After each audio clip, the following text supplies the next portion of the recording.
all right, and welcome into this week's episode of Play by Play. I'm your host, Andy Horton, alongside my co-host, Jared Bergstrom.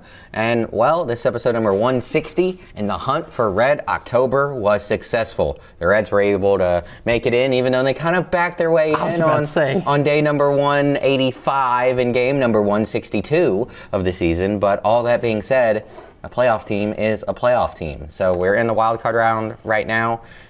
We'll talk about all of that, and then we will get to college football, and then we will go and move on to the NFL because we got games to react for, about all of that. And then we also have games to pick for the upcoming week. And let's go through some news in college football and the NFL as well. Mm-hmm. So without any further ado, baseball time. Let's start with baseball. Yesterday, the wild card kicked off, and pretty close games, except for the Reds. But, Scooble just mowed them down yesterday with 14 Ks in Game 1 over the Guardians. 7 2/3 innings. Yeah. So that means, what, out of 22 outs that he recorded? 23 outs, he got 14 of them strikeout. Mm-hmm. And they had a close one, a 2-1 win. The Cubs, they hit a couple home runs. I think it was in the fifth inning that put them up 2-1, and then had an insurance run in the eighth inning that locked them up with the win over the Padres. I don't think in my lifetime, at least, I can remember the Red Sox and Yankees playing each other in the wild card round. But when the Yankees got out to that quick lead, I think it was the second inning. Let me just make sure. Yes, the second inning. I kind of thought it's like, ooh. But then Boston and Crockett just kept mowing them down. He ended up with 11 Ks on the day, too, for them. Went 7 2/3 innings. Only gave up 2 other hits after that, and that was the only 2 the base runners they gave up after he gave up the home run. Yeah, you kind of talked about it with Scooball and whatnot. Pitching dominated yesterday. The Tigers, they only ended up using 2 pitchers total. Like, they didn't go to their closer. Will Vest just did a 4-inning save, a 4-out save, a 4-inning save. That would be very impressive. A 4-out save. And when you look like throughout the day, it was kind of the fact that pitching just seemed to dominate and seemed to impress outside of Hunter Green and some of the Dodgers relievers. They sucked. The Dodgers relievers. If we could have got to Snell earlier in the game, the Reds are winning that game. We'll talk. We'll get there here in a minute. Okay. Boyd didn't go super deep for the Cubs. Only went 4 1/3, but he was good. Only gave up 4 hits and walked a guy. Gave up 1 run. Wasn't striking guys out though. But Nick Pivetta, on the other hand, he was striking guys out. Went 5 innings, struck out 9. But he did end up giving up 2 runs, which, was really the difference. A game that doesn't have a lot of runs scored. And then, did you say that also Crockett went nuts? I think he went 7 1/3 with 11 Ks. 7 2/3. Okay. 11 Ks. Oh my goodness. Guess how many pitches he threw? Oh, I won't look down then. Good Lord. So it's either a lot or it's no. I don't even think he broke 80. Did he? You're not even close. Oh, then I don't have a guess then. 117. Oh, Jesus. They weren't letting anybody else pitch in that game. Roldis Chapman was the other guy, and he also got the 4-out save. Mm-hmm. That guy, Roldis Chapman, is just a physical marvel. He's never had a real, legitimate long-term injury. He's dealt with back spasms, I'm pretty sure. Mm-hmm. That's about it. And in his whole career, the guy's always been healthy, and he's, for the most part, always been amazing as well. Can't say enough about him. Glad that I guess the Reds don't have him, but the Red Sox do. So at least one of my teams get to have him. At 37 years old, and he's still lighting up over triple digits like the way he is. Man, he's ridiculous. But then we get to the Reds, and it was not a pretty start for Hunter Green. And actually, in his career so far, he's been pretty good at Dodger Stadium. But that just was not the case last night. In his previous 2 starts, he only gave up 4 total runs in, I think it was like 12 innings. I know the last time he was out there, it wasn't that great of a start for him either. Earlier this year. I think it's when he came back from injury. I think he only went 4 innings.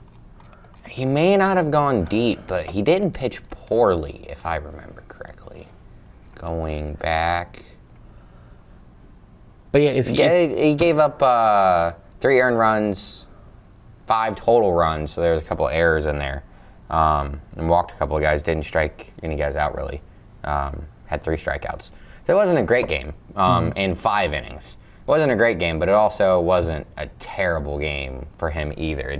It could have been better. And obviously, if he gets some kind of help offensively, then maybe they have a chance. And if he gets some kind of help defensively, then he only gives up maybe those 3 runs instead of the extra 2. I don't even remember what happened because that was like a month ago. Freeman scored on Freeman and Smith scored on an error, and then Paez gets the first on a bad throw by Ellie. Oh, I think Ellie might have thrown it into the dugout or something. And then there was another throwing error by Hayes. So there's that allowed for like I said, Freeman and Will Smith to score, and that's why that start looked really bad. But once again, the Reds offense wasn't able to help him in that situation. But anyways, not what we wanted to see from Hunter last night. And it sucks because he's an LA kid. You would love to see him be able to go out there and shove in his first playoff start and be able to look good in front of his family and everything. And that just didn't turn out to be the case. Scott Barlow came in, and I thought he pitched awesome. Yeah. Got 4 strikeouts and out of the 5 guys that he faced. Connor Phillips got lit up a little bit. He ended up, I guess he did give up 3 runs. And what were 2 of them homers? Yeah, he gave up the second one to Kike. And then who was the other guy? Was Tommy Edmonds the one that hit the home run off of him? No, Edmond was off Green. Oh, it was Was it Shohei and Teoscar? It was Shohei second. I totally forgot that he hit 2. Oh yeah, him and Teoscar both had 2. Oh yeah, I said Kike. I meant Teoscar. I mixed up the 2 Hernandezes. But yeah, if he didn't give up those 2 home runs, you can say there was another chance that the Reds had if they could have. Yeah, because they had the bases loaded with 1 out in the 8th. I think I heard them say that the Dodgers threw 58 pitches in that 1 inning. 19 and 18 is what? That's 37, and then another 22 from Vesia, so that's 30. That's 59. That's 59 pitches in 1 inning. And then, no, Dyer did get out of the inning. My bad. Yeah, and I thought for a second that the Reds were going to have a chance to come back because they loaded the bases. A lot of it was on walks. I think the majority was walks. Yeah, there was 1 hit, and I'll tell you what, I was kind of ticked after the hit. I was kind of ticked off at Andujar because I think he could have gotten home on, let's see, the steer single to center. Andujar stopped at third. And I don't understand. He was at second. I don't understand how he wasn't able to get home. And I was just thinking, maybe, that just adds more pressure because you give up an extra run or 2. And I think at that point, if especially, Andujar is not slow, so he can do it. But you got to make him throw the perfect throw. Make I don't know who it was, but you got to make the outfielder throw it as perfect as he can get. If you're out, yeah. Well, if he throws it offline, you got to run. Mm-hmm. And I can understand where J.R. House is coming from. It's like, okay, so you have runners at first and third with either one out or no outs. So I can understand that too. But at this point, you just gotta put the pressure on them. Yeah. And so that loss definitely kind of stung a little bit. Mm-hmm. It wasn't fun. It wasn't the funnest game to watch. But I thought we had a chance to make some noise there in the 8th, just not quite enough. And you just wonder, it's like, if you could have gotten the scoring started a little bit earlier, because it all came in the 7th and in the 8th, and you get something started a little bit earlier. Mm-hmm. But we talked about this a little bit before the show started. I was so mad about how the Reds approached the plate to start the game.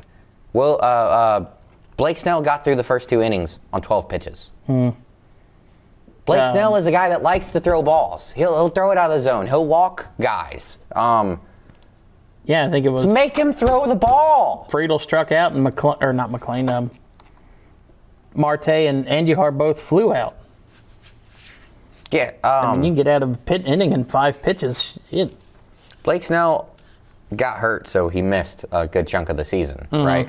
He only pitched 61 innings in the regular season, walked 26 guys. Ooh. Like, he will lay it out there and walk you at times. Shoot, that's why they lost to the Pirates. He walked 3 guys in against the Pirates. So he only got through 5 innings. And then when you tack on the 3 walks, and then he gets a little frustrated. Oh, and then he gave up 9 hits to the Pirates. You just make him walk you, make him use some of these pitches, and then maybe he starts getting frustrated. And then the Pirates are one of the worst teams in baseball history. How did they get 9 hits? They scored 5 runs. Like, I don't know. Just it's frustrating that the Reds came out so aggressive. Mm-hmm. And like any pitcher, Blake Snell is amazing. And actually, the last time he faced the Reds, he threw a no-no, I'm pretty sure, right? What? No, I'm trying to think, because I don't know. That's what I heard.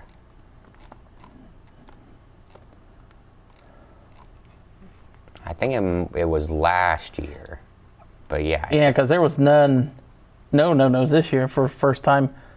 I don't even know when the last time that happened. Yeah. August of last year, 3-0 versus the Reds. Gave up no hits, no runs, no homers, no nothing. Just gave up 3 walks and struck out 11. That was last August. Right? Yeah. That was the 2nd of August last year. So, yeah, that was in Cincinnati too. So there's an extra little serving of crappiness to go into that. So, but yeah, I like Blake Snell. I think he's awesome, but he will make mistakes. So let him make mistakes and let him put guys on the bases. And then, if there's a guy on base, or what happens if there's a guy or 2 on base when Matt McLain gets that double in the 2nd? Right? It might have been the 3rd. Yeah, when Matt McLain gets that double in the 3rd. And then TJ Friedel is walked right after that. Well, if there's a guy on, say, just first, and then McLain doubles, and then you walk Friedel, then you either probably just scored a run, or you have the bases loaded. And then it's like, oh, what happens now? That's a tense, pressure-packed situation, and we never got it because they're just swinging at stuff in the dirt, swinging at stuff out in the opposite side of the batter's box, and just can't do that. That was frustrating. So the approach has to be different tonight. I think the Reds can win a game, but the approach has to be different. And then if the Reds can win a game, it's just one of those things Got where it's one, like all of the pressure then shifts to the Dodgers because they're supposed to win the World Series. And, you know, it would just take one more game and their season would be over. All the pressure, if the Reds can find a way to win tonight, will completely shift. Okay, so we kind of talked about it before we came on the show, talking about Tyler Stevenson with the bases loaded in the 8th. 1 out. I think everybody who watches the show know we're not the biggest Tyler Stevenson fans. Yeah, I like him, but it just feels like too often he just comes up small in big situations. And bases loaded. Last night. Exactly. I think, because he was 1 for 3 going into that at bat, I think Tito should have put in Trevino. My problem with that is Jose Trevino hasn't gotten a hit in a while. Because I looked at their stats after the game.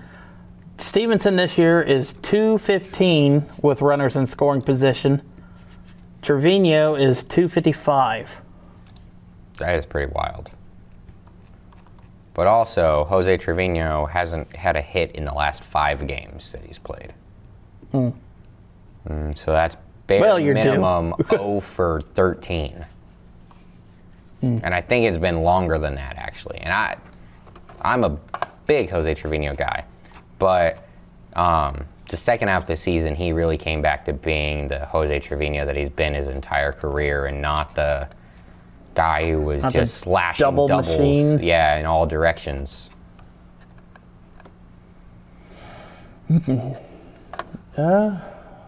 But that's one of those things where Tyler just has to be better. He was for the first 11 pitches of the at bat. Well, okay, was it really 14 pitches? Yeah. Oh my goodness. Not because he fouled off 3 that were almost in the other batter's box. I don't see how he got a piece of 2 of them. So he was not better, but still he fouled them off. But you swing at one that was so out of the zone. Yeah, 3 of those were 6 inches above the zone. And the announcer said, he was like, yeah, I kind of get it because he's trying to, those are balls that you can drive, and so he's trying to drive them. He wants to hit that home run and make it a 1-run game. But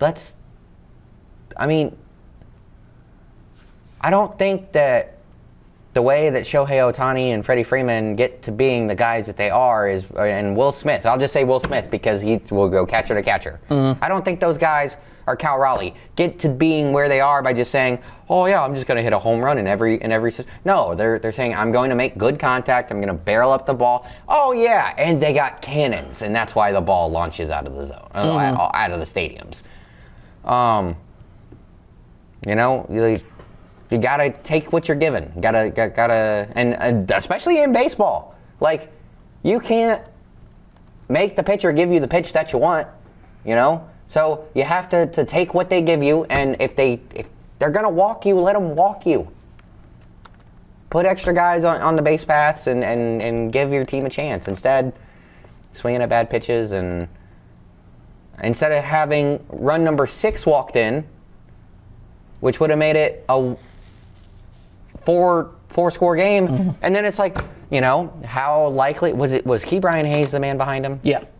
How likely is it that Key Brian Hayes hits a grand slam to tie it up? Yeah, not very likely. But if he can get on base, at least get a single or a walk. If he can get walked, you come back around to TJ. There's not much I trust in Matt McClain. But I know that man's hit a handful of dingers this year. Okay? And I would have liked to see Matt McClain in that situation. I know I've dogged him. Well, he had a double early in the game, and he had 2, loud outs. He hit the ball to the warning track the other 2 times. Yeah. I don't know. A missed opportunity. If Stevenson just walks or gets on, and Hayes does too, and McClain hits it to the warning track, you're scoring another one because there was only 1 out, 2 out, no 1 if they didn't score. You were talking about Stevenson home run. I just looked it up. Kyle Raleigh hit 60 home runs this year. Stevenson only has 62 career home runs. Wow. That's crazy. I hate you, Cal. All jokes. I love Cal Raleigh too much to actually hate him. Other than that, that does it for the first day of postseason baseball. All right, so we're going to predict these wild card series, and then, I mean, is it the divisional series then? The divisional series will be long started and might be over by the time we get back here next week. Yep. So we can try and maybe talk about how we think the wild card's going to end up, and how we think maybe those next series will end up. Well, I'm going to take the Tigers. I think they'll win. If not win today, they'll win tomorrow. They'll win one of the two games, and they'll go on. But I think the Mariners are going to win that series. You said you picking who? Tigers will beat the Guardians. Okay. And then the Mariners. Then I'm taking the Mariners. I'm taking the Red Sox through this series and the next series. Wow, so they're going to knock off the Bronx Bombers, and then they're going to go up and they're going to knock down the Blue Jays too. Take down the Blue Jays. I like it. Okay. I am also going to go with the Tigers for the Guardian series. They're actually tied up 1-1 right now.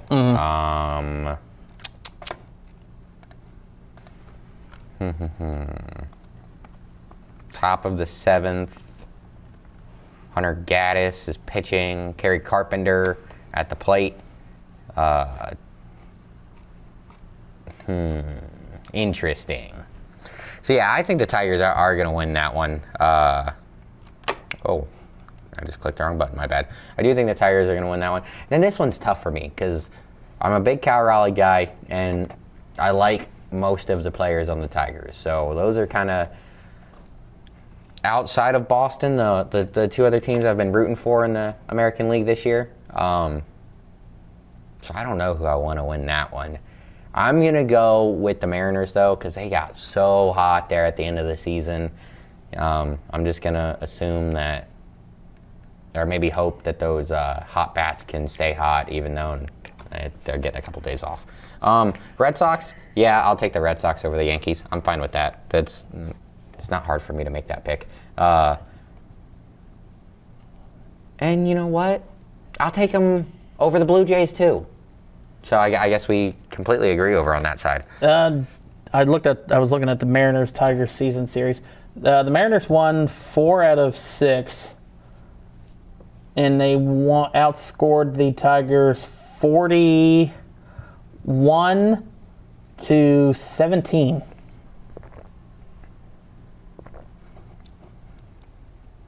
And it was all before the trade deadline. So they didn't even have Geno. Yeah. 8-4, 15-7, 12-1, 5-2. Huh? They have Geno or Naylor. Yeah. It's so wild to me that they were both set there in different trades. All right. So then the National League side, Reds, Dodgers. You know, we have Zach Littell starting tonight. Can we talk about the Cubs Padres first? Sure. Okay. Sure. I'm gonna take the Cubs. I think the Cubs will win against the Padres, and then I will take the Brewers to beat the Cubs. See, the Brewers always get to the postseason, and then they die inexplicably. They die. Now, I feel like their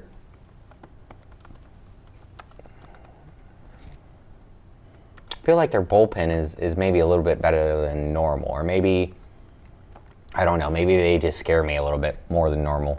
And I got to see them go absolutely crazy on the Reds the last day of the regular season. I guess the Brewers might actually get past this one. I'm going to also take the Cubs because the Padres, they feel a little Brewers this year, and what I mean is they're scary, but like they got a lot of big names and all that, but I don't know. It just feels as though it's not the Padres' year for me. So yeah, I'll take the Cubs over them, and I guess we're gonna agree on that part. I guess the Dodgers do get past the I guess the Brewers do get past the Cubs.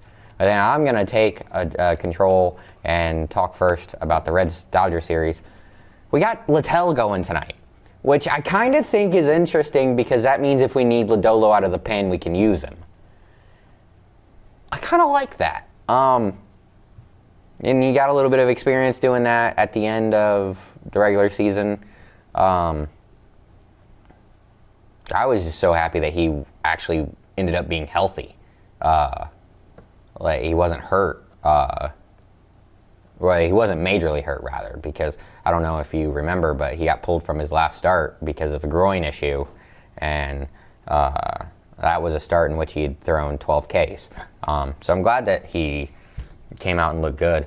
I'm going to say the Reds force a Game 3. Oh, my God. I think the Dodgers used up a lot of ammo last night. Are they going to hit 5 more home runs tonight? I sure as hell hope not. I don't but think Littell so. will be the one to do it. I don't think so. Just because His will be all solo, Just though. because he's given up the most home runs in Major League Baseball, I think he's going to have a good night. And I think the Reds are going to be able to force a Game 3.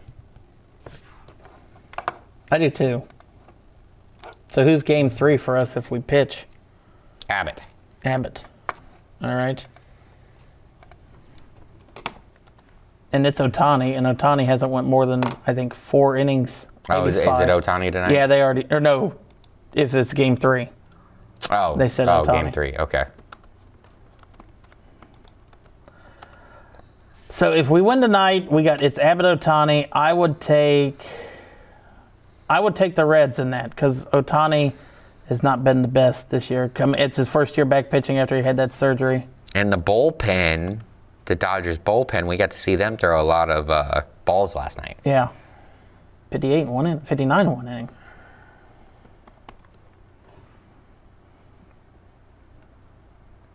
Okay, yeah.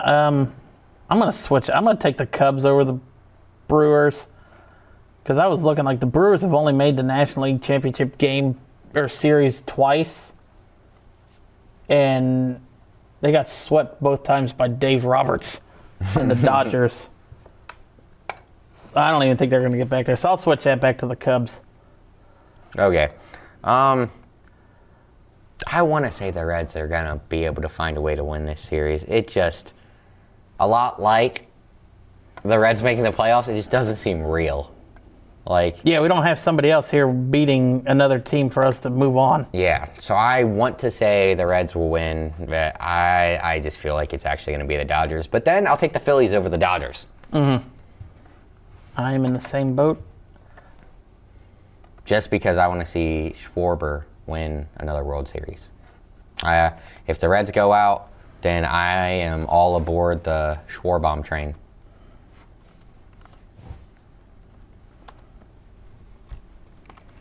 I am too. Never really not liked him. Just when he was playing at the Reds, or against the Reds. But yeah, because then we can definitely talk about the championship matchups the next week. Mm-hmm. So does that do it for baseball? I think it does. All right, let's shift gears and go to college football. Go back in time to week 4, right? 5. Oh. They're a week off from the NFL. All right, let's see. Last week, you went 15-8, and I went 16-7. Turned out the game that was the deciding one was the Oregon-Penn State one between us. But we could start on Friday. Wait, are you saying I picked Penn State? Mm-hmm. I picked Penn State over Oregon? Yeah. Wow. I was shocked. We could go back and look at it, but yeah. It just doesn't seem real, but okay. Nobody thought that Virginia, a basketball school, would have upset Florida State. I sure as hell didn't. No, not at all. I did think it was super cool, though, because Have you ever watched G-Fed? Mm-hmm. He was at that game. Okay. He got to storm the field. He was a part of he was on the hill when they stormed the field. So that was pretty cool. He's doing 100 stadiums in 100 days right now. And so I'm keeping up with him. I'm watching everything. I don't know why ESPN will not let me pull up the top 25 and the scores. It's showing me Sam Houston State and stuff. I don't care about Sam Houston State. I want the top 25. I do have this field storming.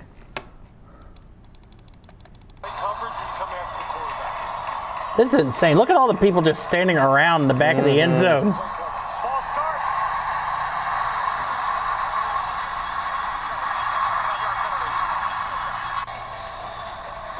Play some zone, keep some eyes on the quarterback. This is high drama. This is theater right here. 4th down and 12 to keep the game alive. In overtime number 2. Here comes the blitz. Castellanos in trouble. He just had to get rid of it. Towards the end zone. Intercepted. It's over. Virginia has done it. And the Florida State kid, I don't know if he's ever been found or not yet. He just got swarmed. Yeah, that was. And I didn't know that it was a hill there at the end. I didn't either till they showed that And angle. I watched the video like 5 or 6 times, and I was like, bro, how are people not getting trampled to death? How fast they were moving down. I was like, how are people running downstairs that fast? And then I was like, oh, okay, there's a hill. It makes more sense now. So, yeah, that was crazy. Definitely didn't expect that. Is this where we see the historic tumble by Florida State? Is it going to happen again 2 years in a row? I would say so. I don't know. Let me look at the rest of their schedule.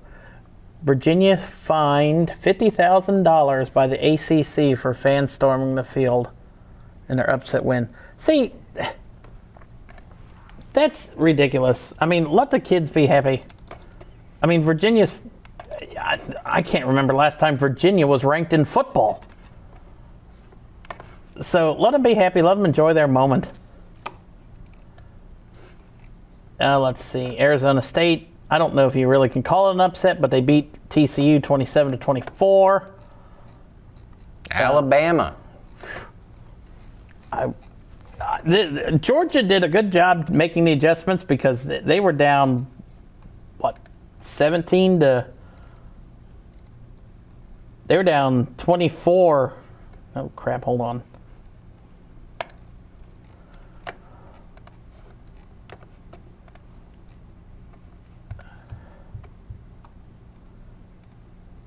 No, they were just down 17-7. I thought it was more than that. But no, they came back, especially in that second half. Just nobody really moved the ball at all. It was a great first half, and then the third quarter, or the second half was just a huge letdown because only one touchdown was scored. Yeah, my buddy who was a Georgia fan was pretty upset. He was like, "We just always lose to Alabama, no matter what. Doesn't matter."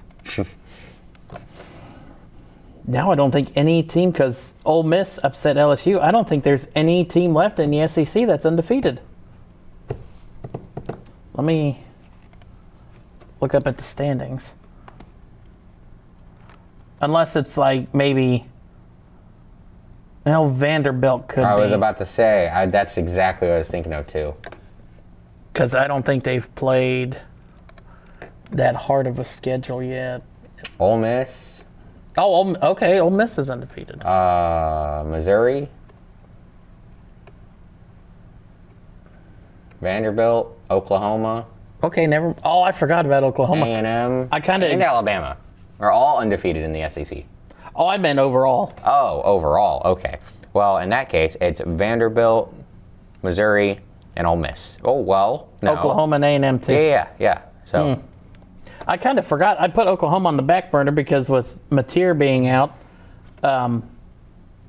granted they don't have a tough contest this week, but we'll get into it. They got Kent State, so I don't think they're going to be a problem for this backup quarterback. But yeah, not a lot. I mean, a lot of close games. I mean, A&M and Auburn. decided by one score. Indiana, Iowa. Indiana, after putting 70 up against Illinois, they can only muster 20 against Iowa. That was insane. Iowa State destroyed Arizona. Tennessee, Mississippi State went back and forth into overtime. Georgia Tech survives against the Demon Deacons in Wake Forest. Oh, that was... Just barely. Yeah. Colorado gave BYU more trouble than I expected. Just getting out of there with a field goal. And Illinois bounces back, and they beat USC on a last-second field goal. Oh, and LSU goes down to Ole Miss. I had the Tigers and the Tigers. And I think these Tigers can still make it, but I don't. Clemson, Yeah, I think they're dead. they're going for the Boca Raton Bowl or whatever. Ohio State at Washington. Alex was actually at that game. I saw the picture after. Well, I saw he posted on Facebook that he was flying to Seattle. I didn't put two and two together because I didn't know he was a Buckeyes fan. I've only ever talked college basketball with him. Yeah, no, he's a big Buckeyes fan. All right. I've had a lot of fun tormenting him the last couple of years when Michigan beats him. I'm surprised he didn't fake fire you. He can't. Who else has he got? That is true.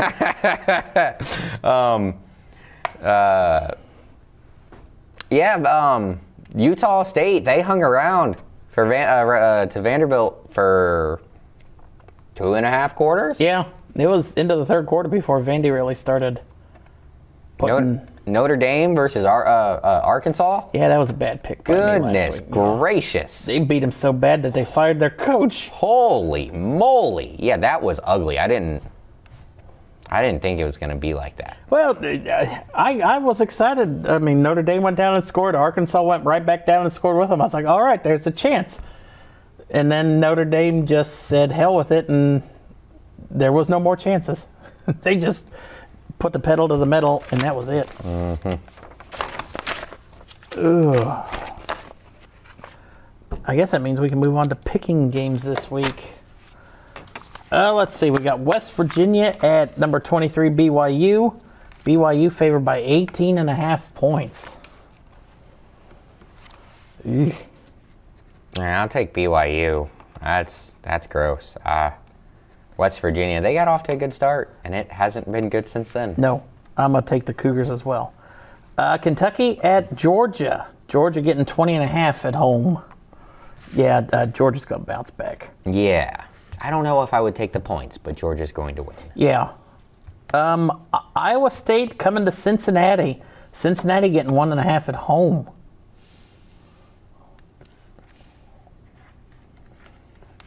I'm going with the Cyclones. You're going Cyclones? Yeah. Yeah, Cincinnati just doesn't look good. They don't look good, and I don't pick the Bearcats. Not in any sport? I might occasionally pick them in basketball if the matchup is right. But, yeah, no, don't pick the Bearcats. Wisconsin at Michigan. Michigan minus 17.5. I will take Michigan, but I don't think they will. I would take Wisconsin with the points. So far this year, they played Who are we talking about? New Mexico, Michigan. Oh, They beat them by 17. Then they played Oklahoma and lost by 11. Central Michigan and won by 60. and Nebraska and won by a field goal. I would take Michigan minus the minus the points. Oh, okay. Yeah, so you think they'll beat them by 18? Not plus the points, minus the points. Yeah. So no. I said I would take Michigan minus the points, without the points. Without the okay. Yes, you were not hearing me correctly. I was not. Illinois at Purdue. Illinois getting 9.5 on the road. Sorry, Purdue is just not good at football. It's a basketball school. Penn State at UCLA. Penn State getting 25.5. I will take Penn State.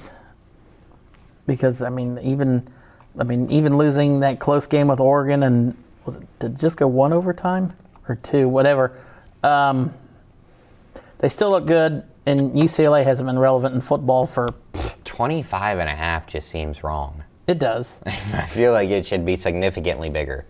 It could be because Nikos Imalieva's there, and he's not been good this year. I will say that, I'm going to Penn State. Number 9, Texas at Florida.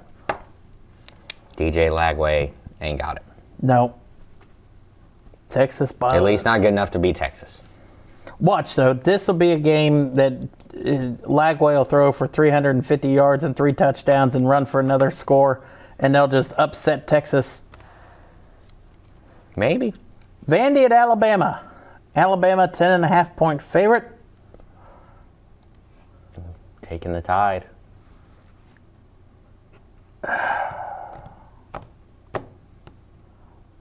Vandy's going to beat them 2 years in a row. Probably would never. If I had Alabama gear, I'd make a bet with you, and you'd have to wear like a Bama hat next week if they lost. But I don't have any Bama gear. I don't have any Vandy gear, so I guess we're both out of there. All right, here you go, Andy. Boise State at Notre Dame. Notre Dame 19.5-point favorites. The defense has not been great for a couple years. And that kind of scares me a little bit. But it's Notre Dame.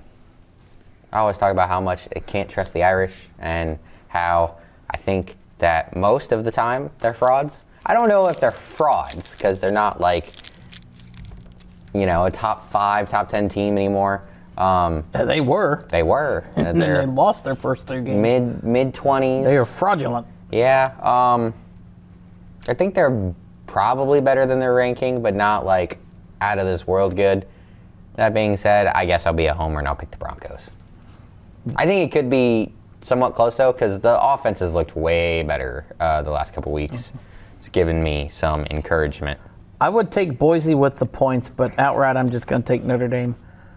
Arkansas they couldn't do anything, so it'll be closer than what the Arkansas score was. Virginia at Louisville. Sorry, Virginia's going back unranked. They're like I said, they're a basketball school, and yeah, when I saw that they were ranked, I was like, really? Over beating Florida State?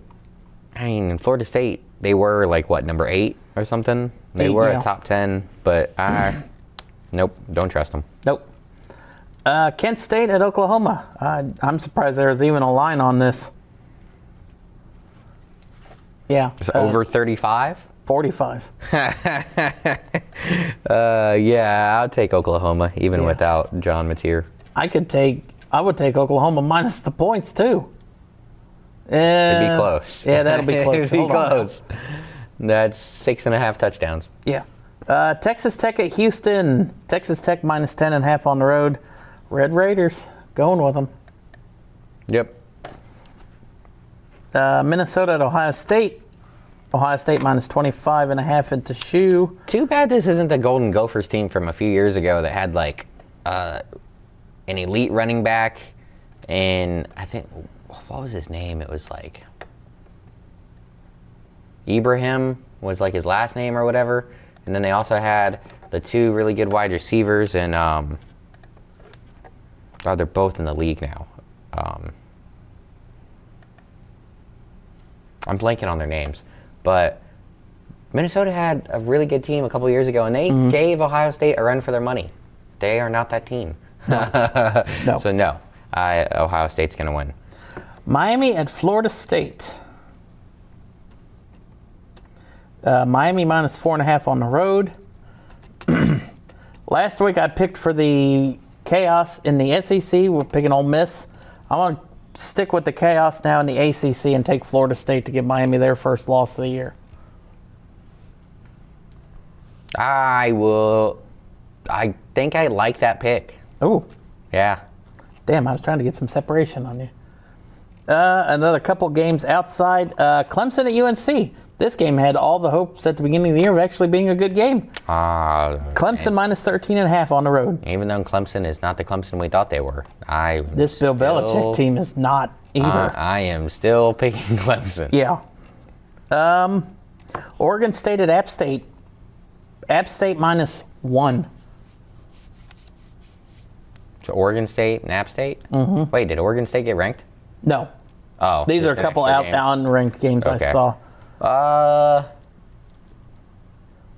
I'll go Oregon State. All right, we'll disagree on one. How about UNLV at Wyoming? Oh, UNLV. Wyoming's favored 4.5. What? Yeah. Excuse me, my brain had a malfunction. You said UNLV, and I thought BYU. That being said, I'll still take UNLV. Okay. No, BYU was playing West Virginia on Friday that's night. right. We already talked about that. And that does it for college football. Moving over to the NFL now. Not a lot. Last week, we both went 8-8-1. Or 7-7-1, sorry. Because that damn tie. Sheesh, dude. You know how many times Ohio State and Minnesota have played? Oh, it's a lot. I'm going to guess 122. No. Minnesota and Ohio State? Yeah. No. Oh, 23 times. that's it? Shit, I thought we played them a lot better. Guess what the all-time record is? You said they played 23 times? Mm-hmm. Probably 23-1. Ohio, or 22-1 Ohio State. Yes. That's funny. Good guess.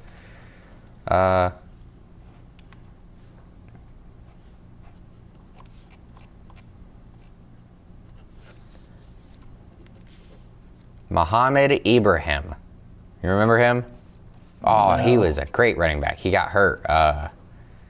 And he still ended up going to the league. I'm trying to find the wide receivers because as soon as I click on them, I'm gonna be like, oh yeah, it's those guys. All right. Well, while you do that, I can recap last week. In the Thursday night game last week, it didn't feel like anybody wanted to win. 23-20, the Seahawks won over a last-second field goal. Myers booted a 52-yarder on the final play of the game. The first overseas game was in Dublin. The Vikings made a comeback late, but it was just early penalties and turnovers really harped them there. Pittsburgh won 24-21. I gotta say, I cannot stress how much I absolutely hate London games. That wasn't London, it was Ireland. Doesn't matter. I know. I hate all overseas games. It's called the National Football League. It's not called the Worldwide Football League. I'm not waking up at 9 a.m. to watch some dumb game, especially a game that doesn't have either of the teams that I care about. I didn't care about it, but I forgot they were playing, and I had Jordan Addison on my bench, and I lost this week. I had Jalen Warren in my starting lineup, and I totally missed it. I thought he got hurt during the game. I didn't notice he got hurt during practice, and he was in my lineup. Shit. Yeah, I lost by 15. Who'd you have to replace him? Did they have 16 points? I don't remember, but I know that he probably would have gotten me 16 points had he just played. So that was frustrating. I don't know what the hell is happening in Atlanta. They look good, they look bad, they look good, they look bad, they look eh. They beat Washington in Mariota's second start, 34-27. Tyler Johnson and Rashad Bateman, by the way. Those two Minnesota wide receivers I was trying to think of. Johnson played for Buffalo for a while, I He believe. still plays somewhere. Yeah, and Bateman was with the Ravens for a while. Yep, he still plays there. Still there? Okay. The Bills moved to 4-0. Allen has three touchdowns in the game over the Saints. We did it earlier this year, but I don't know if the Saints are going to win a game. They just look bad on all accounts, and I feel bad because I like Kellen Moore. Mm-hmm. Tyler Johnson is he'll be able to get the quarterback he wants. So there's that. True. Arch. Oh yeah. God, he's going to come. He's going to play for the team his grandpa played for. Mm-hmm. Hopefully they won't be the Aints once he gets there. Yeah. And by the way, Tyler Johnson plays for the... Is he on the Bucks now? I feel like I saw... I'm trying to... Wait, it's either the Bucks or the Jets. Yeah, the Jets. I thought I saw that. Let's see. Detroit, they continue to just put up points, 34-10 over the Browns this week. Browns benching Joe Flacco, and they're going with Dylan Gabriel this week. Yeah, that news broke, in the middle of the night or something? Mm-hmm. It's like, good Lord, Schefter, go to bed. We all need sleep. Evidently, he doesn't. Right. New England, 42-13 over Carolina. I didn't know if we'd ever see New England put up 42 points without Brady again. See, I was just shocked by the fact that they did score that many points. I wasn't shocked by the fact that they won. It just... Oh, yeah, not the win. It's the onslaught in the second quarter. Real ugly. And a lot of it was actually... The special teams had that big punt return. Yeah. Well, I guess it was still mostly all done by the offense, though, because three different running backs had touchdowns, or three different runners had touchdowns, because one of them was Drake May. See, I keep forgetting Antonio Gibson's there. They like to use a lot of guys. That's for sure. Drake May was super efficient. 14-17, 200 yards, 2 touchdowns. Not like he was out there throwing it all over the place, but like I said, nice and efficient. Terry McMillan looking good in his rookie season. Now they could use some more help, but 18 catches for almost 300 yards through 4 games. You know, he's getting involved. Mm-hmm. Bryce Young altogether just needs more help. Yeah. Did he get hurt? Is that why Andy Dalton came in, or was it because they were getting killed so bad? It was probably, I forgot Andy Dalton was still on the team. But yeah, I think it was just because they were just down so bad they didn't want to take a chance on hurting Young, which I guess if you're going to stick with him, which it's like he shows flashes, like towards the end of last season, it's like, okay, this is the guy that led Alabama to the national championship and looked good to be the first round pick, and then it's like, ugh. So if he can just get some more help and a better offensive line, I think he still has a chance to be good. I was this fucking close to picking the Giants to beat the Chargers just because the Chargers charger, and I was like, oh, well, maybe. I picked the Giants, didn't I? No, we both picked the Chargers because you said with how bad they looked, there wasn't a chance that Dart would have any success, and damn. That sucks because when I saw the score, I was like, not even Jim Harbaugh, can stop the Chargers from charging. I don't think anybody can. The Bucks and the Eagles, I think that was probably one of the best games this week, and what really could be one of the better games in a playoff matchup later on.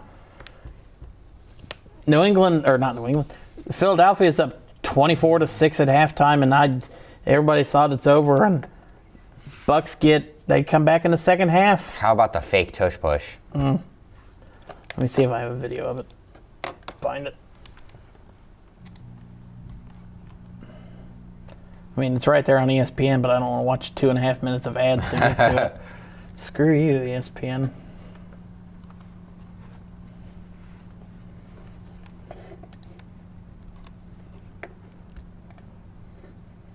No ad. Oh, damn. Well, this is only a 5-second ad. Holy hell.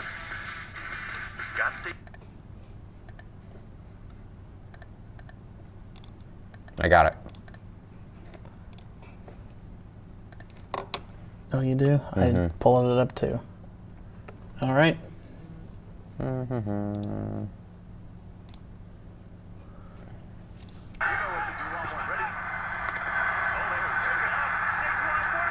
And no one was ready for it. And then you can see, I'm going to back it up a little bit.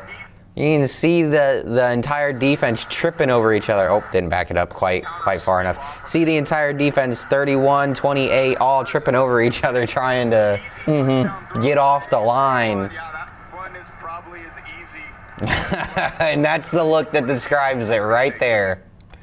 as it Nope. was in one.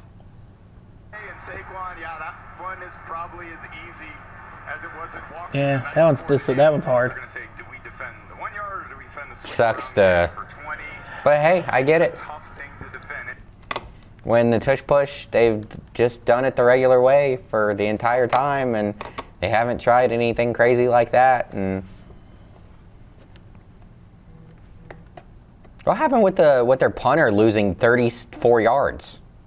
Did you see that? I just saw it on the stats. They get blocked and he recover it or something.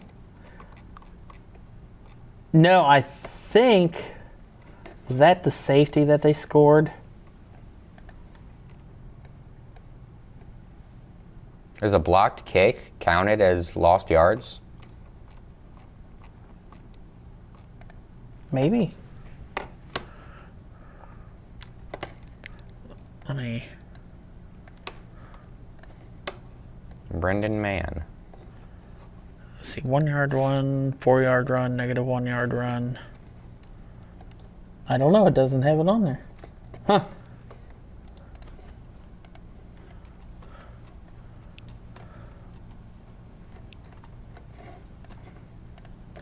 But yeah, that was a good game, and Baker gave him a chance. If he didn't throw that interception and just threw it away in the end zone, they can come back, and they still had 2 downs after that to get it. Texans finally get their first win of the season. Titans fall to 0-4. Let's see, how many times was Cam Ward sacked in this one?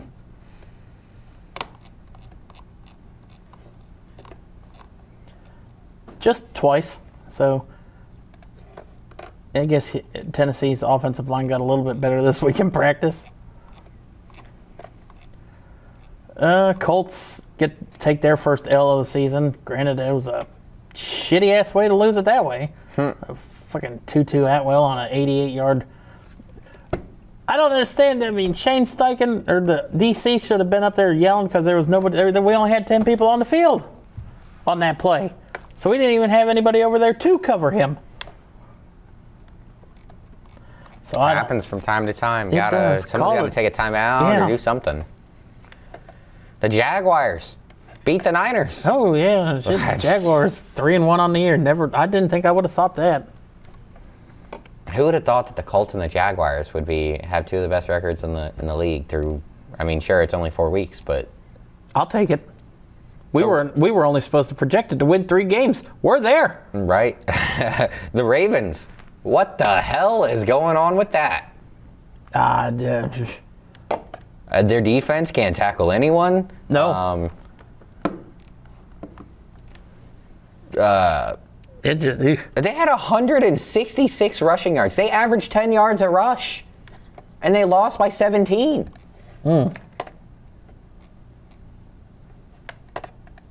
And then, Lamar going down, yeah.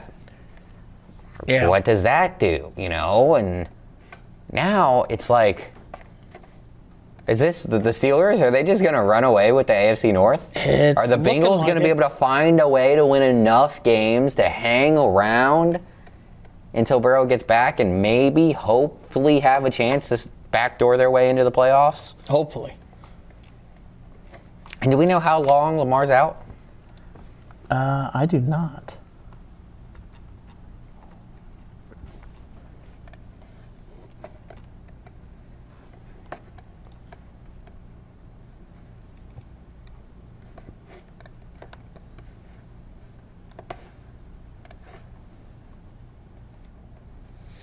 One day ago, Lamar Jackson could miss 2 to 3 weeks with hamstring injury.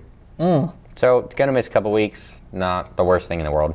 Well, hold on. Let's see the Ravens' schedule 2 to 3 weeks out. Houston, Rams, Chicago. They're all at home, though.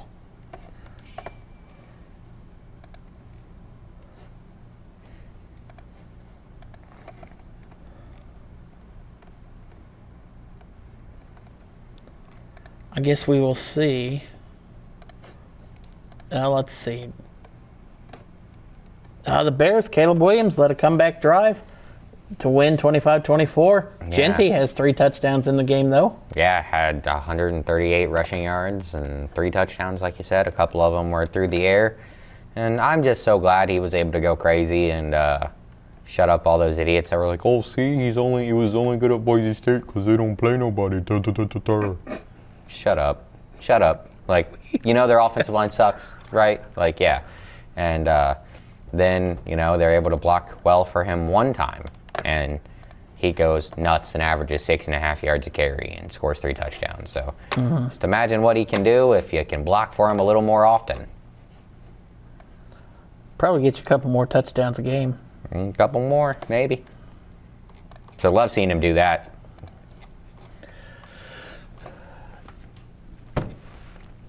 Packers, Cowboys. All right, NFL. Roger Goodell. Get rid of the fucking tie. I get why you say it, but I understand. I mean, you're going to 80 points scored and there's a tie. I get why you say it, but I also understand the NFL and the players being like, guys, if we turn it into college, you're going to have way more injuries because you're going to have dudes exhausted playing 4 overtimes and stuff. And so I get it. You don't want the tie, but like, Or hell, go to a field goal kicking contest. Everybody can make over 50, so start at 55. Back them up a yard each time. that would be Then that would Brendan be Audrey fun. would be the highest paid player in the league. That would be at that point. fun, but I mean, first. So what would you just say? Add 10 more minutes and the next score wins? I would say so. Because I mean, that's how. Without adding the time, that's how it would work, anyways. That's what they do in the playoffs. After they kick the field goal, then you just keep going. So. Yeah. All right. I mean, I don't hate the idea. I would kind of like that. It would be more fun than instead of getting a tie, but I don't know. Ties happen so rarely that it's not that big of a deal to me. Yeah, I thought Green Bay was going to lose at first. Jordan Love, you got to rifle that ball out of bounds on that 3rd down play. Well, I'm talking about Jordan Love and the Packers. I mean, we talked about last week how they let all the early season reports get to their head that they were unbeatable, and then they turn around and lose to the lowly Browns. And then this week, Tie the Cowboys. the Cowboys had 35 yards with 6 minutes to go in the first half. That is not a joke. I looked at the stat sheet with 5 minutes and 50 seconds to go, and I was trying to decide whether to turn it on or not, and I didn't. But then I turned it on later with like 2 minutes left, when the Cowboys were driving and were able to tie it up to go to overtime. How did that great defense that Green Bay have give up 400 yards in 2 quarters? I don't know what the fuck is Dak doing out here throwing. I mean, shit, that's another reason I lost is Dak didn't Dak. 31 of 40, 319 yards and 3 touchdowns, no picks. How about that Turpin? That Turpin catch, Yeah. or a throw rather, that was awesome. Or was it Turpin or was it Tolbert? I don't know. But regardless, it was awesome. It was lucky, but it was awesome. Good for him being able to make that throw and just get it to Turpin. I mean, there was a couple of blades of grass between him and the sideline, and there was a great angle that the camera had too on it also. You know. Right. Oh, I mean, hell, heads up by the official standing there. I mean, he's got to make that call live, and he called it a catch, and he was right. Hell, George Pickens, 8 catches for 134 yards and 2 scores. Yeah, that's why I lost. George Pickens went absolutely nuts. Freaking. Jake Ferguson also had a good game, but he didn't go crazy. He just had a good game. Yeah, Romeo Dowd's having 3 touchdowns. Half of his catches went for touchdowns. And then you go to Monday night, and Monday night was just... Tyreek Hill goes down for the season. I saw it. I didn't want to see it. It's like, oh, God. I didn't see it. And when I hear people say stuff like that, that means I don't want to see it. You don't. Because I don't like watching that stuff. I already got bad knees. I don't need to Well, when put more of that in my when mind. the leg's facing one way, the knee's the other way, and the foot's the other way, it's not good. Yeah. Losing him and Malik Neighbors. The same weekend. Yeah. Oh, and since I just brought up the Malik Neighbors thing, how has the NFL not made MetLife change the turf? So many people get hurt when playing in New York. New Jersey. It's whatever. I don't care. But I gotta change it. Like it's unacceptable that dudes keep going there and keep coming down with huge injuries, and it just They need to change it. It happens there more than anywhere else.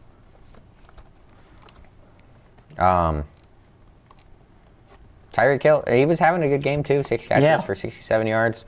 They ended up winning either way, but they came back, and the Jets came back. I mean, oh yeah, I didn't watch it. I was watching the Bengals game after I got done doing the soccer game I was doing. There's not an exact number of injured players, but since 2020, at least 15 players have suffered season-ending ACL or Achilles injuries at MetLife Stadium. Since when? 2020. That's 3 a year. 3 season-ending injuries. Notable ones: Malik Neighbors, Aaron Rodgers, Jalen Phillips, Nick Bosa, Solomon Thomas. And I'll tell you what, the Jets are lucky that Milwaukee was out. The Jets are lucky that Miami was at home. Because if not, it would have been 2 guys in the same. Yeah. I mean, one would have happened Sunday, the next one would have happened on Monday. That would have been. So I guess save the people at MetLife a little bit of grief since both of them weren't on them. But you gotta change the. Gotta change the turf. It's a problem. So I hope they do.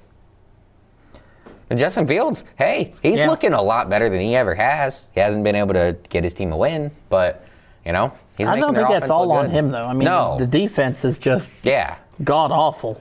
I'm not at all trying to put it all on him. I'm just saying they're still winless. But yeah, he's looked pretty good at different points. Done a nice job throwing the ball around, and he's also running the ball well like he always does. So. Ooh, they're the Broncos and the Bengals. I'm just disappointed that the Broncos didn't score more.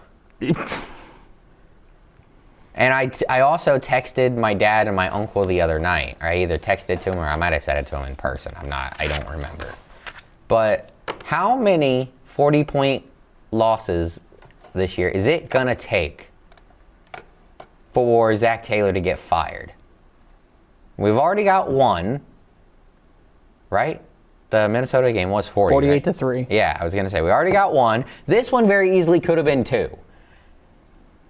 And we are not picking this next week's games yet, but I wouldn't be shocked if the Lions score 60. I wouldn't be shocked if they score 60. It's not a flag, but I mean, just give up now, Zach Taylor. I mean, so,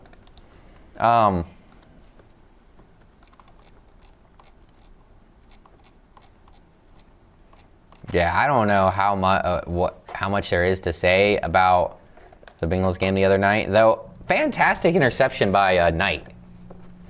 I didn't watch. I didn't. Oh, you didn't see it? No, I didn't turn it off. I turned it off at halftime and never went back. It was great. It was right at halftime. Oh, then I just probably wasn't paying attention then. Then you turned it off before halftime. I mean, when you don't, I saw it when you don't cross the field, midfield, after that first drive. Did they ever cross it in the second half? Yeah, I think. Okay. I think. Because they only did it on that first drive, the first half, and I was like, good Lord, you can't even get to midfield. Demetrius Knight. I had to see how you actually spell his name.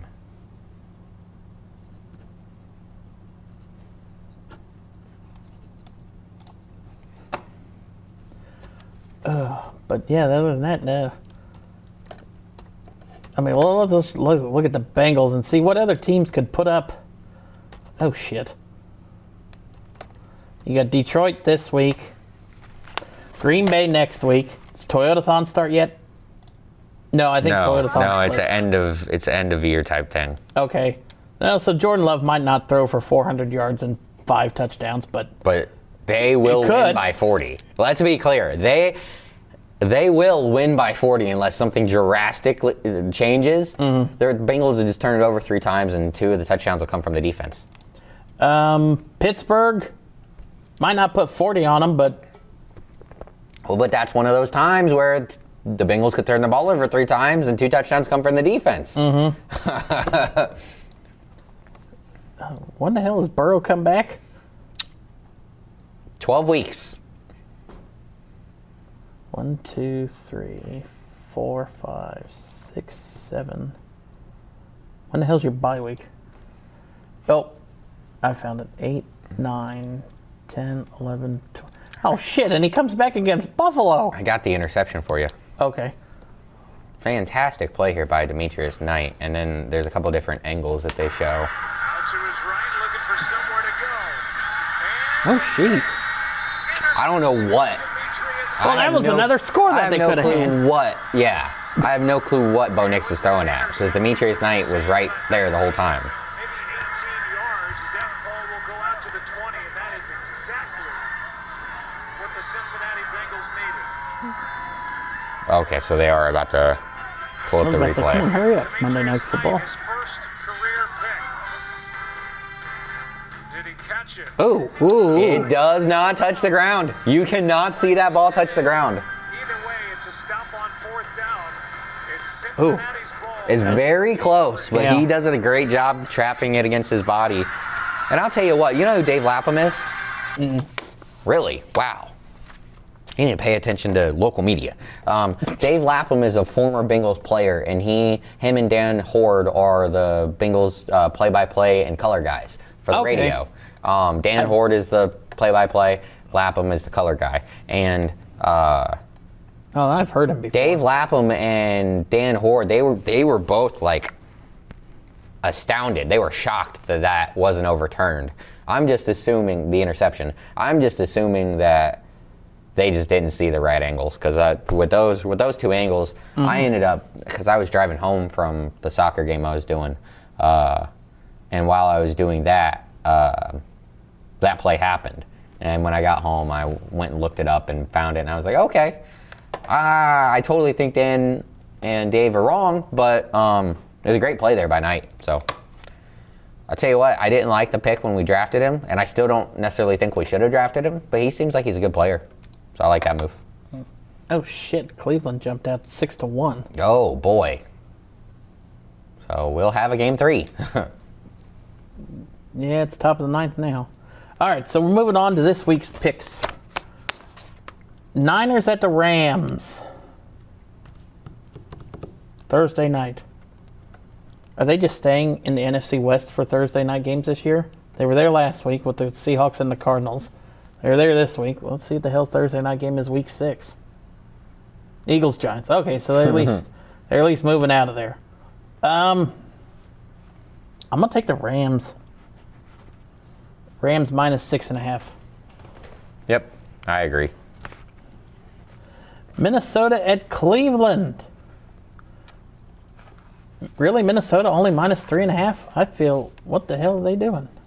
I feel that could be a lot more. Do they have JJ back?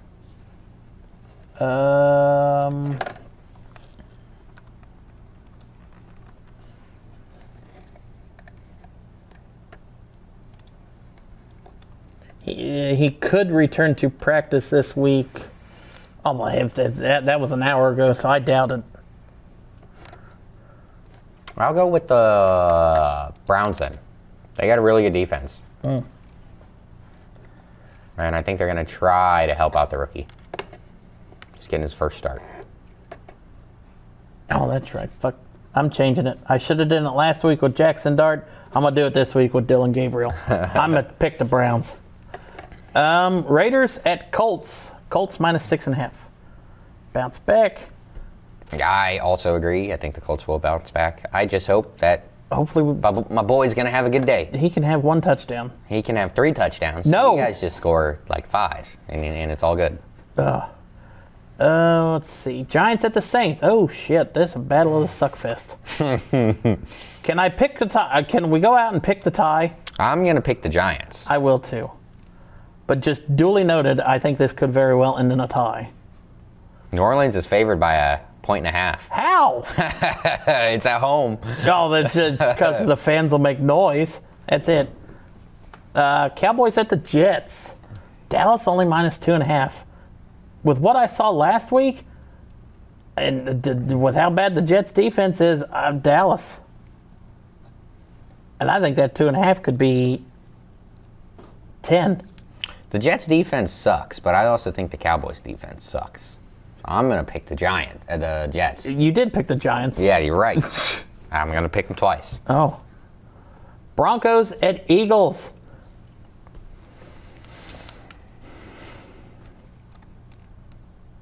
I'm gonna take the Broncos. I'm going to take the Eagles. I'm going to use a Jared philosophy, and they're flying halfway across the country.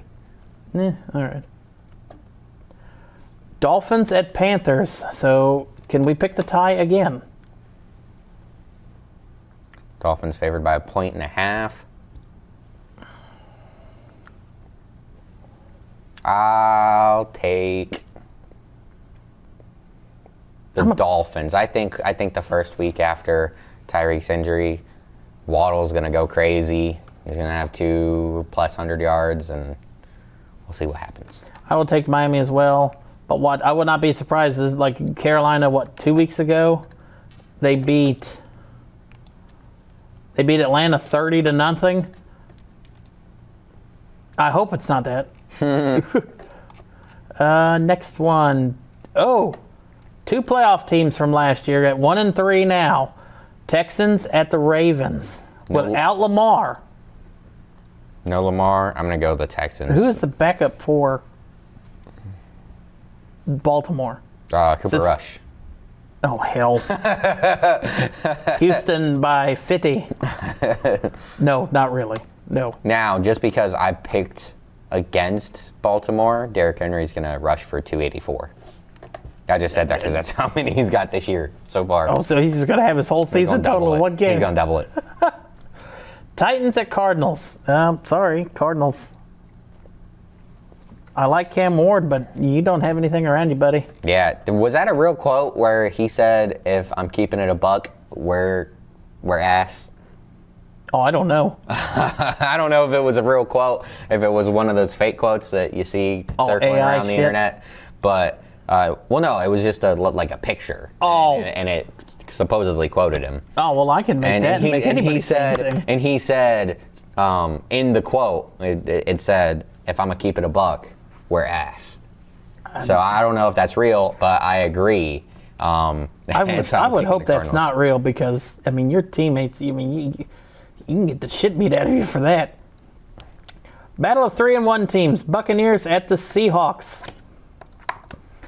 Tampa Bay is going to bounce back on the road. And a Pirate is going to beat a Seagull.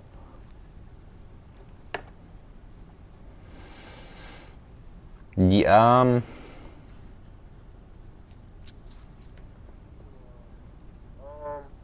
everything from interception to a penalty to an incompletion by me, a bad ball, and then once we pass the 50, we just not continuing to drive. So I mean, we keeping the buck right now. We ass, so we 0-4. We have. Oh, shit, I guess it was. he did say it. All right. So, hey, I like the fact that he's being real. And, I mean, he's the franchise quarterback. Well, what is anyone going to do? Nah, he needs help. He needs help. Who did you pick? Bucks. I will also pick the Bucks. Oh, no. I will pick Seattle. It's at Seattle. Yeah. I'm doubling down on the Jared philosophy. Why in the hell are Bengals tickets $159 to watch this massacre? Because Detroit is only 4 hours away. Yeah, true. I'm pretty sure that's why. Detroit, they're 10.5. Detroit this will be that, like you said, that 40-point win again. I wouldn't be shocked if they put up 60. And I'm going to go out on a limb. I don't know how big of a limb this is, that I'm going to get 60 points out of Amon-Ra St. Brown and Jahmyr Gibbs this week. So as long as Jared Goff is throwing it to him, I don't care. Commanders at the Chargers. Commanders are down Daniels still, right? He could return, I thought, after this week, or for this week.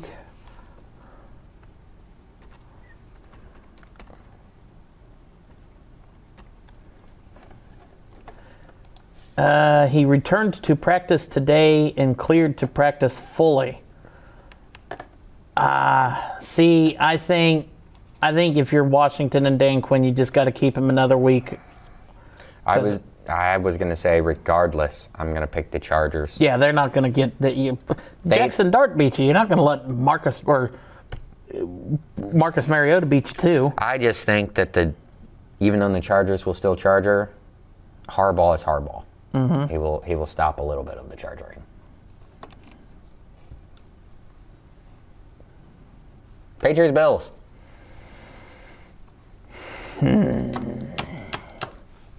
This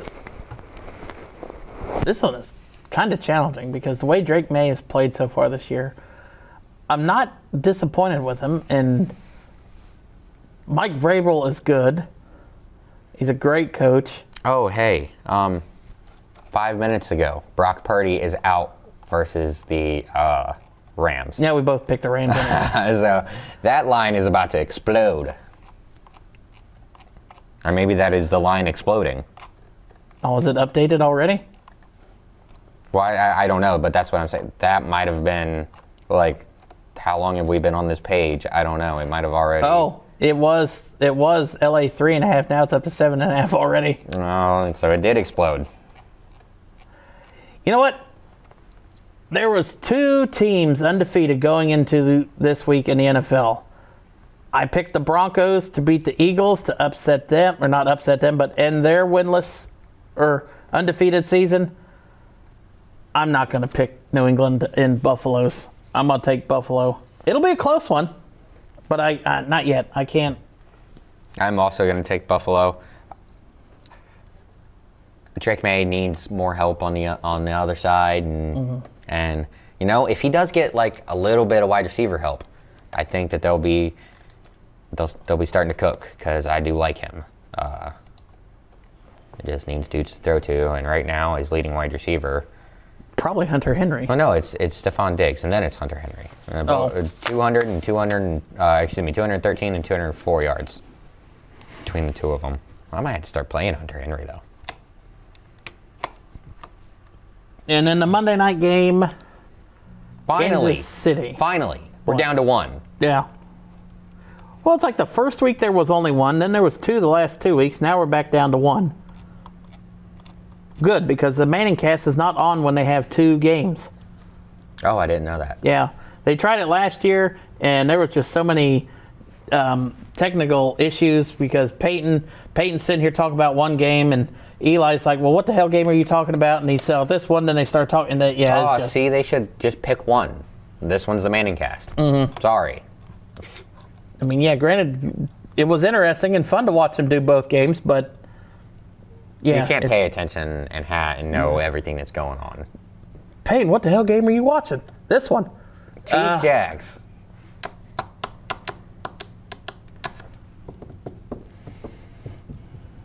I am going to take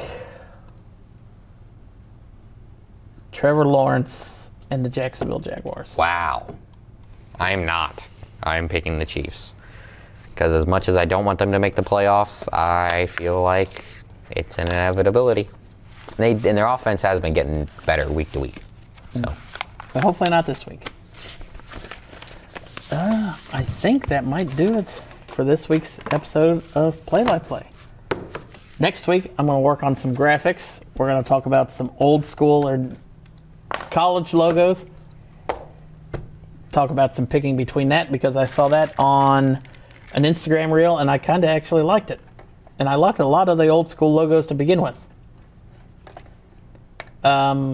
Other than that, I think that will do it for this week's episode. Oh, hey, I can send it to you and you can throw it up in post, but I'm sure that you saw this, or maybe you didn't, but it was the whiteout this past week, right? At Penn State? Mm-hmm. Yeah. So there's the meme by a guy named Nick Perkins on Twitter, and he said, I'm going to tell my friends, or I'm going to tell my kids that this was the Backstreet Boys. Yeah, I did see that. Absolutely love it. And then also this other one, I don't know if you saw it, or I might have seen you post it and then download it because I thought it was funny. But it's a picture making fun of the fact that both the Reds and the Guardians made the playoffs. And it's a couple of astronauts in outer space, and they say, wait, it's all Ohio? And then there's an astronaut behind him, and it says, it's always been all Ohio. No, I haven't seen that one. I just thought it was, pretty good. And then shout out to the Brewers for throwing up the clinched logo on the Reds clinched picture up behind the Reds when they went out to go and get the pick after the double play that ended the Mets season. So that was pretty cool. Guardians win 6-1, so that one just went final. So there will be a Game 3 tomorrow for the AL wildcard in that showdown. And then I guess I'd throw one more shout out. I'm going to be rooting for the Phoenix Mercury to win the WNBA championship this year. Catherine Westfeld I was going to say, on Miss the Westfeld. team. They're in the finals. They got to take on Asia Wilson and the Aces. Hopefully they can get it done. It's going to be tough. Mm-hmm. Asia Wilson, she's like the LeBron of the WNBA. She does everything. Right. So. She's not in commercials yet, as much as he is. That's true. Yet is the key word. I don't pay attention to the WNBA, but since you brought it up, I guess let's make the pick. I'll pick the Aces, but that just seems like the easy pick because, like I just said, I'm picking LeBron James, just the female version. I'm going to take, I'll take the Mercury then. I graduated with Catherine, so it'd be nice to see her win. Oh, you guys are actually the same year? Mm-hmm. Wow. Yeah. She's that much older than Maddie? Yeah. Wow, I had no clue. And she's a rookie this year in the WNBA because it's her first season. Wow, I didn't know that it was her first year. Mm-hmm. Oh. But all right, that will do it for this week's episode of Play by Play. We remind you to like the show, share it on all social medias, subscribe to the YouTube channel, and we will be back next week